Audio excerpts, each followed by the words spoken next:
What's going on YouTube? So with today's video, I'm going to give you 3 classy fragrances that are great for the fall, but especially the wintertime. It's officially wintertime as of December 21st. It's actually December 22nd right now.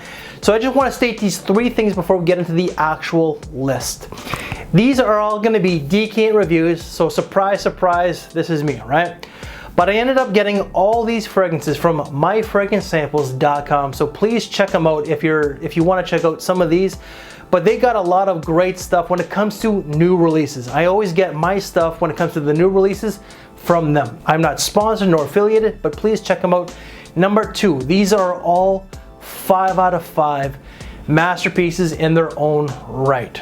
And number 3, these are all versatile as hell. And we're just gonna put it number 4. I apologize if you hear any noise from outside. They're actually collecting the garbage, and boy oh boy are they loud. Let's just jump into this one right now. First fragrance is gonna be Pasha de Cartier, or Cartier Parfum, or Parfum. So I know how a lot of you guys make fun of me when I say Parfum.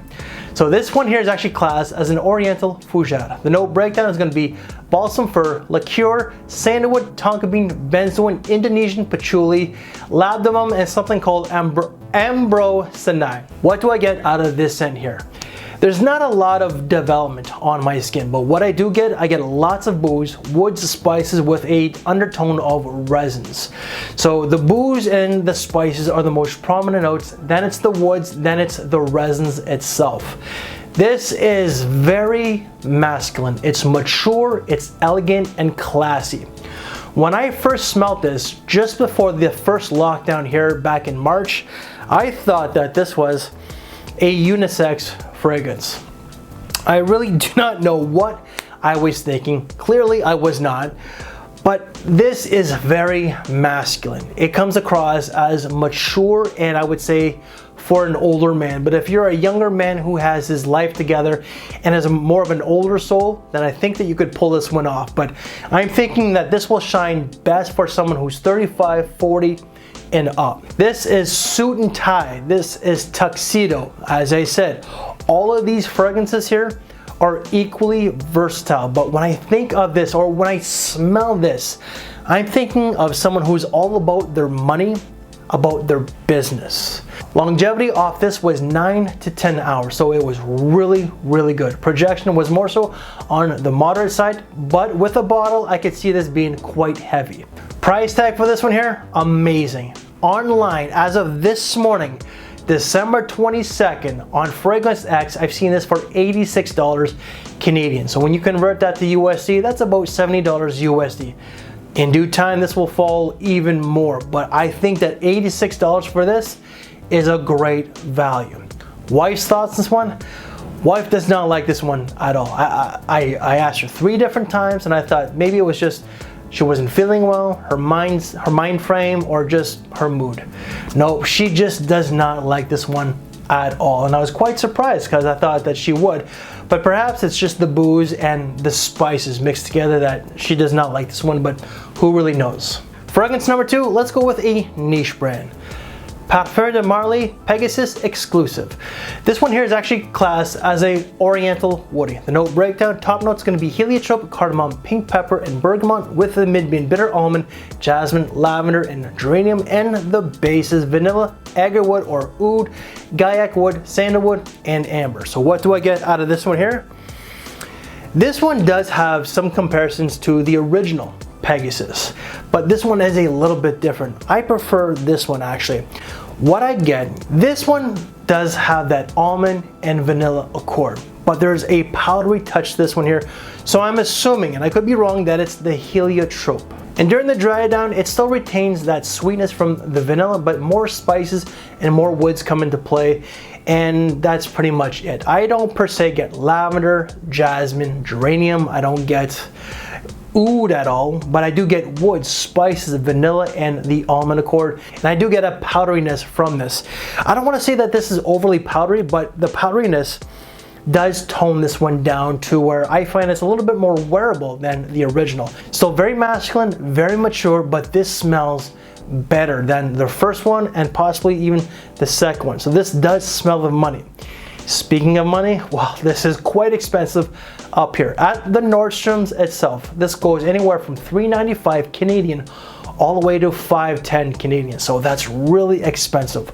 Longevity, well, you're definitely gonna get your money's worth out of this one here. This is 10 to 11 hours and projection is more so on the moderate side. With a bottle, this will certainly fill the room, however. Wife's thoughts on this one? The wife does like it. She doesn't love, she just likes, yet there's something in this scent that does turn her nose off a little bit, and it's a smokiness from it. So it's gotta be that oud. I don't get oud on my skin at all. I don't even get a smokiness, but she does. So final thoughts on this one here? Well, this one here I do like quite a bit. Not enough to get a bottle, absolutely not. But I do think that this is confidence, sexiness, gentility in a bottle. This is a great signature scent for a man out there. All of these fragrances here are great signature scents. They are all equally versatile. But for me, this one just comes across as the richest smelling of them all. Well, it's a niche, so you're definitely gonna pay that price tag. But is it really worth the price tag? To my nose, no.